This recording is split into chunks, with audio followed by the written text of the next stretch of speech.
Agora eu vou passar a palavra para o meu irmãozinho Eduardo.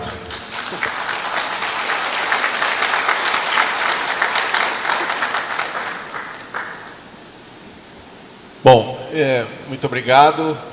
Dando sequência à apresentação do Éder, eu vou falar um pouco de um esforço de tentar explicar no âmbito da interação de superfície e biológico o funcionamento dos remineralizadores.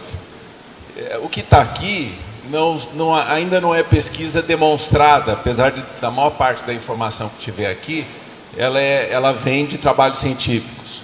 Na realidade, são trabalhos científicos que suportam um conjunto de hipóteses, de coisas que ainda precisam ser testadas. Depois, em seguida, hoje, no final, ao longo da tarde, a gente vai ter a apresentação da Miriam. A Miriam já vem com trabalho de pesquisa vindo de um trabalho de campo, já oferecendo resposta para alguma coisa, para um conjunto de coisas que podem confirmar ou refutar um conjunto das hipóteses que eu vou estar aqui indicando. Essas hipóteses, além de estar fundamentada em trabalho científico, ela está muito fundamentada nos resultados da prática, né? Naquilo que as pessoas estão fazendo e estão observando e vivenciando no campo. A base é esse fluxograma aqui. Eu vou explicar ele rapidamente e depois vou tentar explicar cada um desses números que estão indicados do ponto de vista da mudança de situação. Quando eu aplico o remineralizador no solo, a primeira coisa que a gente sabe que acontece, existe uma sinalização para a planta. E essa sinalização, que significa que um conjunto de genes, né, ativam e estabelecem respostas, né, faz com que exista investimento em raiz. O aumento de raiz é significativo. Quando eu aumento raiz, eu aumento o exudato, que é aquilo que a raiz oferece, né, no seu contexto da rizosfera, para fazer o recrutamento de micro-organismos.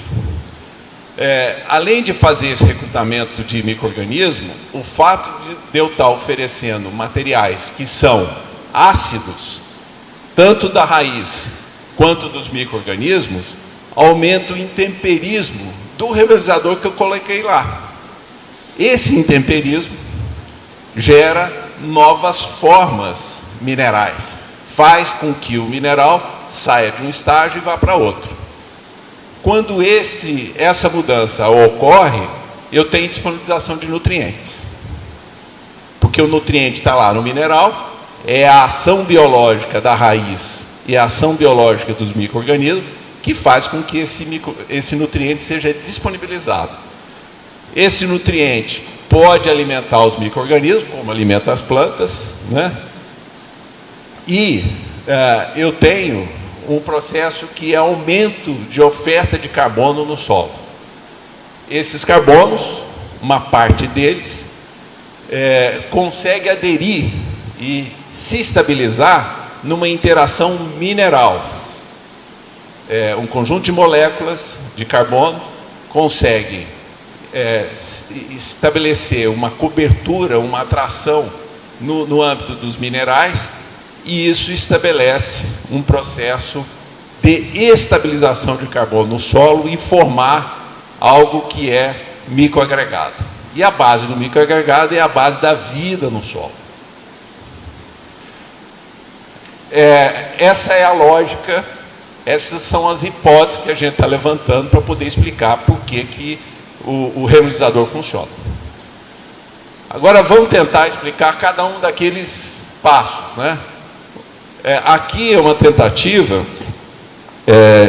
da gente explicar a dimensão de interação física e química, né? Na realidade, eu tenho mineral, existe um processo de alteração na superfície. Essa alteração pode ocorrer por acidez, por molécula de água, por molécula de CO2, por ligantes orgânicos ou até por íons hidróxido.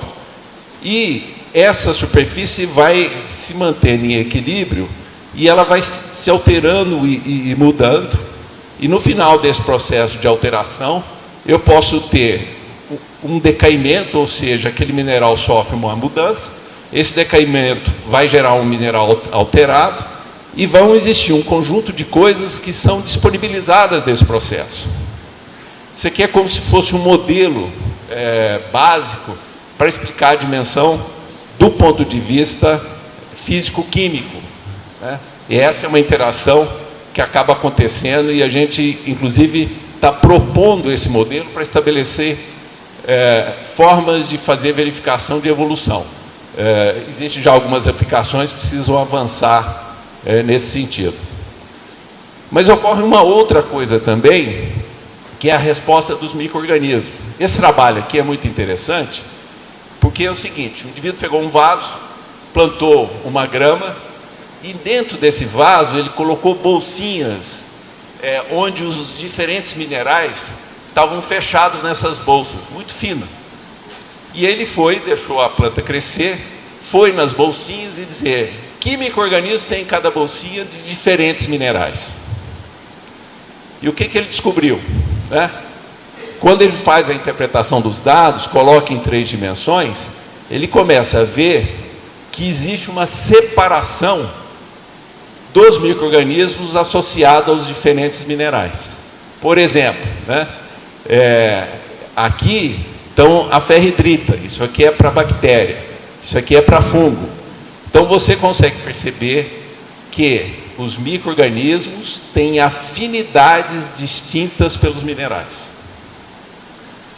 Então, lembra, se eu botei o reionizador no solo, além daquele processo de transformação que ocorre na superfície, os micro-organismos têm uma relação preferencial, e tem um processo seletivo dos micro-organismos. A outra coisa que acontece é o seguinte: como é que isso se dá? Qual é a forma de explicar que um micro-organismo tem preferência por um, tem preferência por outro? A possibilidade que tem, imagine que isso aqui, desse lado é solo, desse lado são os minerais que eu incluí, e aqui o conjunto dos micro-organismos. Existem micro-organismos que conseguem se movimentar, existem micro-organismos que têm hifas, né, como os fungos, eles vão ter uma linha do seu processo de expansão e ocupação. Então, cada uma das características dos diferentes micro-organismos estabelece uma relação com os diferentes minerais. Por exemplo, né, os fungos, está demonstrado que eles funcionam como se fosse, para algumas bactérias, um caminho. O fungo se estabelece e algumas bactérias que não têm tanta mobilidade utilizam a hifa do fungo para alcançar certos espaços. A dinâmica aqui é algo extraordinário, né? E é essa dinâmica que explica aquela seletividade. Voltando para o nosso modelo, vamos ver agora uma coisa que é uma grande interrogação, pelo menos para mim, e que é uma das coisas que a gente mais observa quando coloca remineralizadores no solo, que é o aumento de raiz. Essa imagem aqui, o Rogério hoje de manhã falou, é soja, aqui com adubo, aqui com remineralizador. Isso aqui é um trabalho do Edson, que testou o desenvolvimento de muda de eucalipto usando remineralizador, aqui sem e aqui com. Em caso de produção de muda, aqui no caso de eucalipto tem 3 vezes mais raiz quando a gente bota remineralizador.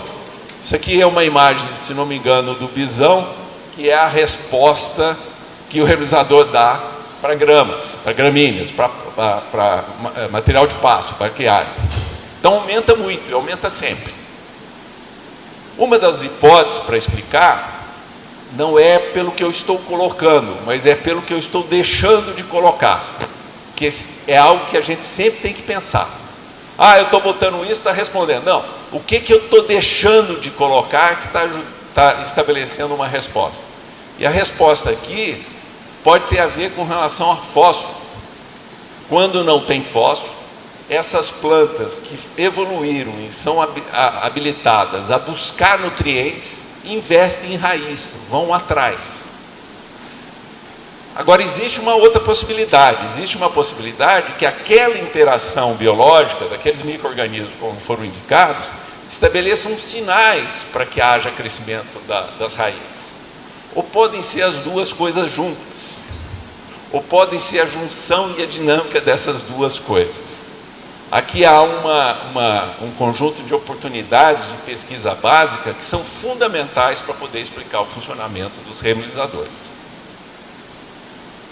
Ops.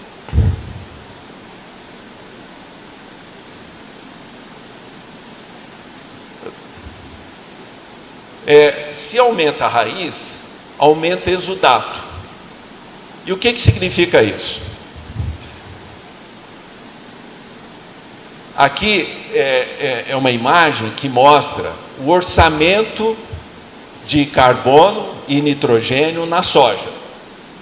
Quer dizer, toda a fotossíntese, toda a movimentação de nutrientes e a transformação disso em metabólitos. O que significa na planta? Então aqui está a divisão, tem tanto aqui, tem tanto lá, mas o que nos interessa aqui é essa quantidade que ocorre na raiz. E quanto disso está associado à risodeposição a 0,25 e a risodeposição de 25 a 50, que são os exudatos. De 30% de carbono da soja, de tudo que ela movimenta, se transforma em exudato. É um negócio impressionante, é um negócio incrível. E 21% no nitrogênio. E pense o seguinte, a planta é um ser econômico perfeito. Ela não faz nada se ela não tiver clareza daquilo que ela vai construir, que ela vai fazer. Então, esse valor aqui, ele tem muito significado. E que significado é esse? O exudato é a moeda, é a forma que a planta tem para lidar com os micro-organismos, para recrutar os micro-organismos que ela precisa. É aqui que existe um processo de reciprocidade. E o exudato é a moeda. Aqui, essa interação que existe entre planta, solo e micro-organismo, que está baseada nos exudatos. E os exudatos têm habilidades incríveis de fazer seleção de micro-organismo específico, de chamar um micro-organismo necessário para reagir a um potencial risco, de buscar um micro-organismo necessário para buscar um nutriente específico. E, portanto, o exudato aí tem um papel fundamental.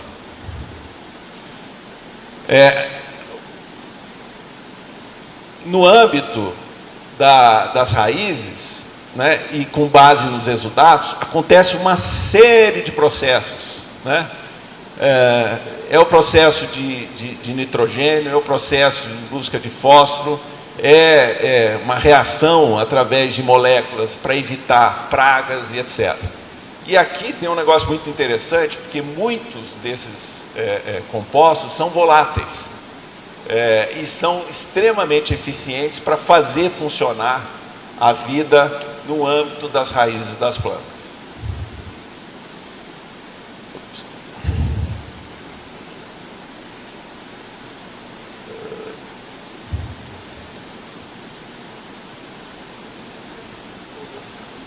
Concentrando, vai. Aí.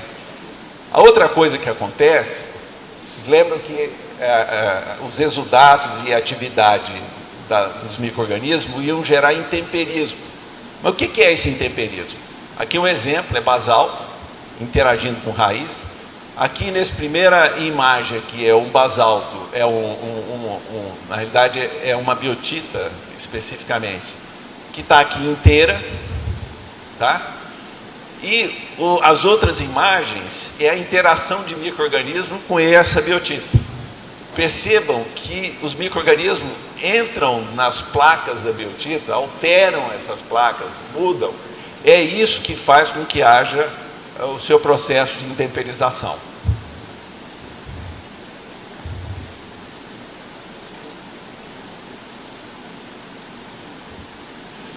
Agora vamos falar da disponibilização de nutrientes, né?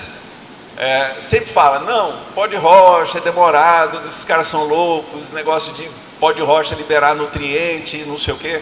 Então, aqui a gente pode olhar o seguinte, isso aqui é um mineral, uma superfície dele, essas bolinhas pequenas que tem aqui é o efeito da ação de um fungo, tá? E eles conseguem, com respostas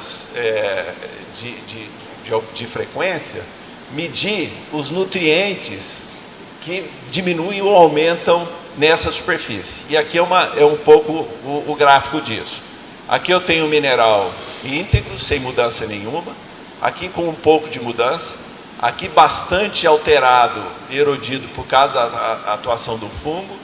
E aqui ele dissolvido, e aqui o próprio fungo.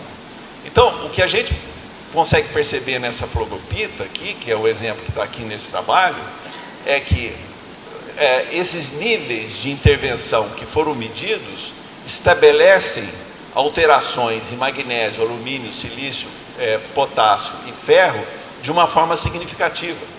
Ou seja, disponibilizam.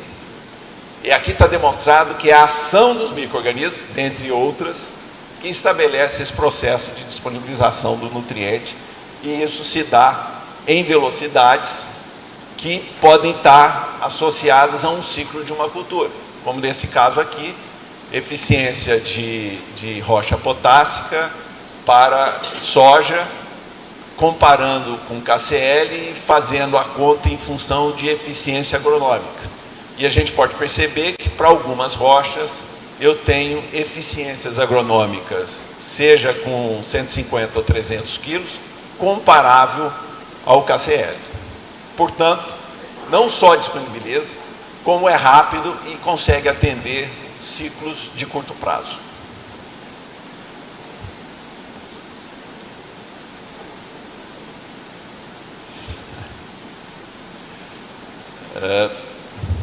Vamos lá. Aí. A outra questão que está lá indicada naquele sistema é o aumento de carbono, né? Então esse processo todo faz aumentar carbono no solo. Mas como é que é isso? O que a gente tem aqui? E prestem atenção na questão dos dias, eu estou falando de 55 dias, tá? Aqui é a quantidade de carbono que está medida, né, em termos percentuais, e aqui eu tenho o próprio remobilizador e diferentes interações de solo e milho, remobilizador com feijão, solo e feijão e remobilizador. O que a gente pode perceber aqui?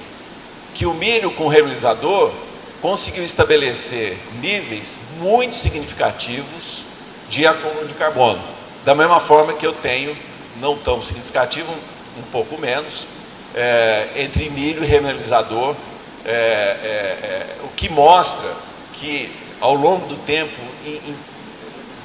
relativamente curto, é possível eu estabelecer acúmulo de carbono no âmbito dos minerais. Como é que isso funciona do ponto de vista dessa interação? Eu vou pedir um pouco de imaginação para vocês, para compreender essa imagem, tá? Isso aqui são imagens de um mesmo...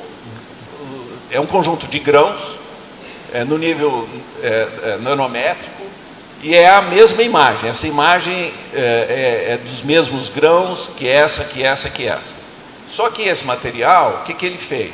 Ele pegou os grãos do solo, expôs ele a um tipo de material orgânico, né, um composto orgânico que tinha um carbono marcado, carbono 12, depois carbono 13, e depois também para alumínio e também para ferro, né? A cor aqui, quanto mais quente, maior a quantidade de carbono retido, tá? E o que a gente percebe aqui, né? Que eu acumulei carbono 12, vamos pegar esse exemplo aqui, mas depois, quando eu botei carbono 13, também acumulou. O que isso significa? Que esses minerais conseguem acumular carbono em camadas. E é isso que permite o surgimento dos microagregados, porque aquele mineral que foi formado do ponto de vista da intemperização do remineralizador cria uma superfície que permite a junção de camadas de carbono funcionando como se fosse uma cebola de camadas de carbono. Fala, mas e daí? Para que isso é relevante? Hoje, e a agricultura orgânica e outros confiam muito no processo da umificação para acumular carbono. Mas está cada vez mais demonstrado que o fundamento para estabilizar carbono no solo é fundamentado em minerais. Não vão ser nos minerais nossos, em grande parte, muito intemperizados. Por isso, a rochagem é uma ferramenta extremamente importante para a gente acumular carbono.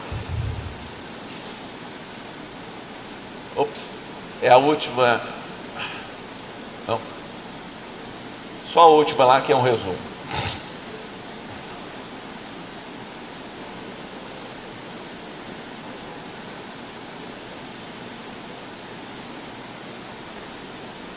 Só para finalizar, é o mesmo processo. Então eu tenho a planta, eu vou botar o remineralizador, esse remineralizador vai interagir aqui na rizosfera, vai ter a produção de exudato. O processo que vai se dar aqui é uma mudança de fases desses minerais. Esse carbono vai ficar aderido a esses materiais e essa adesão vai criar os microagregados. É isso, muito obrigado. Chamar o Edson agora.